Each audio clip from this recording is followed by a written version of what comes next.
Hello everyone, this is Bosheng Li from Peking University Institute of Advanced Agriculture and Sciences.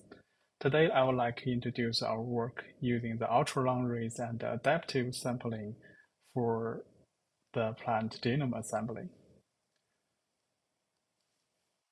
First, as an overview, by reviewing the plant T2T genome published in last year, it seems the length of the nanopore reads is important, especially what we call this ultra-long reads, which defines the N50 read length larger than 100 kilobase, is quite essential for sampling a larger genome, uh, like in gigabase size. And today in this talk, I'd like to introduce our improvement on DNA extraction method, which enable us to extract DNA fragments larger than 500 kilobase. And we also optimized the library preparation and finally got a good output for the ultra-long reads. And using this ultra-long reads, we assembled plant T2T genome, and occasionally there are gaps.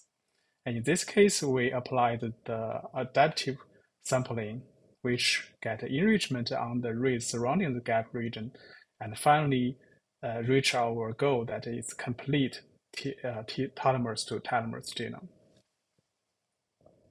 The first is the DNA extraction. The key for our protocol is track the high quality nucleus, because we believe the nucleus can either enrichment and also protect the long fragments of DNA. And later, by gently filter lysis, separation, and precipitation, we got the long fragments DNA. And we test the tissue we should use, and it seems the younger the better. In the case of the weight, we actually use auto grows in darkness for 5 days and 7 days, and also the young leaves.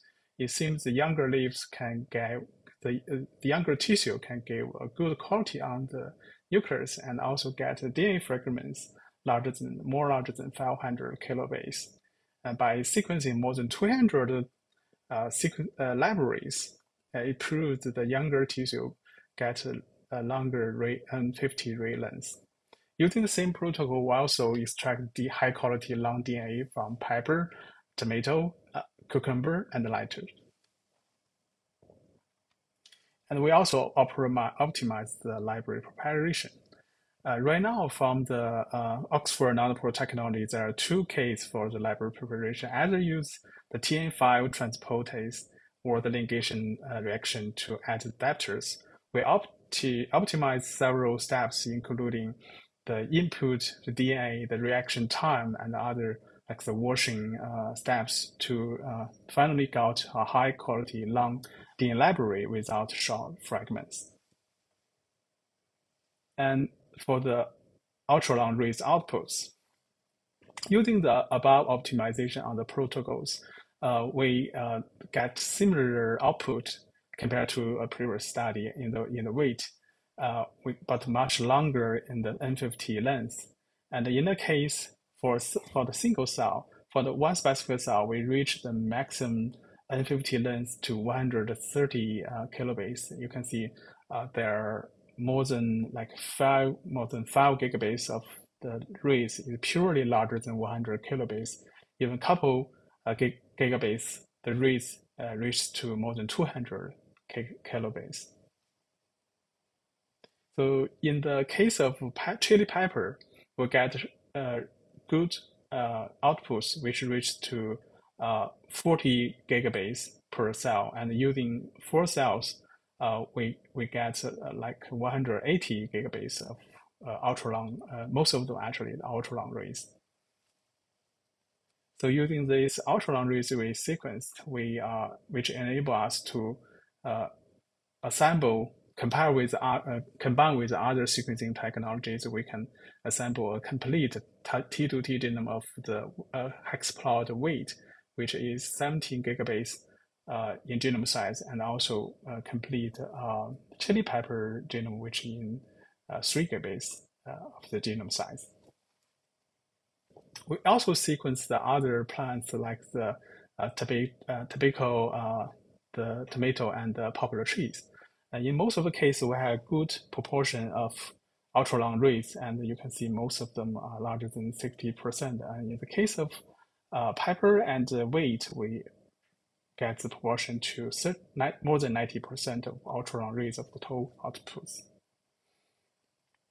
For the maximum read length, in the lattice, we get the maximum of 5 megabase for a single read, which is longer, longer than what we can find from a human study. So filling the gaps. So even we apply more than 100 fold of coverage, some place of the genome has no coverage. So in this case, we use the ability of real-time sequencing and real-time mapping of the Oxford Nanopore Technology devices, then enable us to enrich the reads surrounding the gaps and finally can fill in the gaps.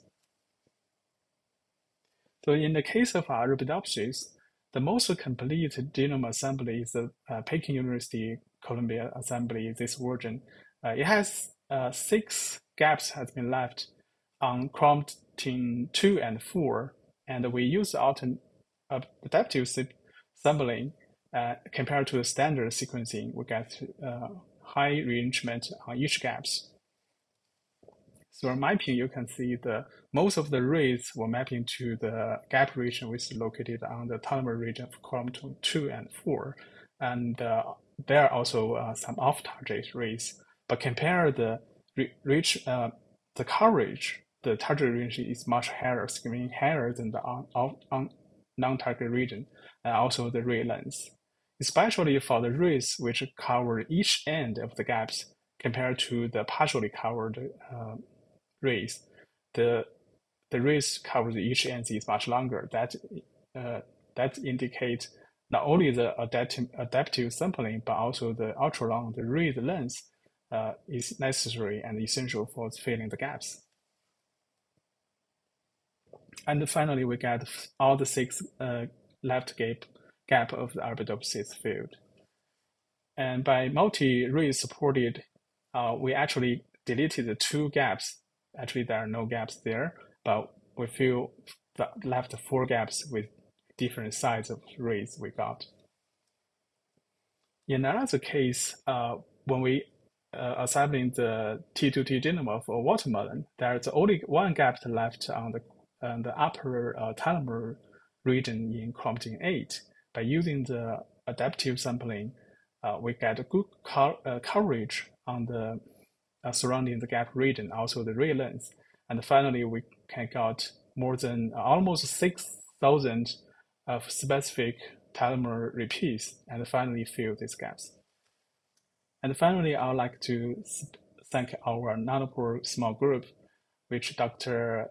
Dongdong Lu in charge the small group, and Rui Yan and Yongqi responsible for the analysis, Shanshan, Caijun, and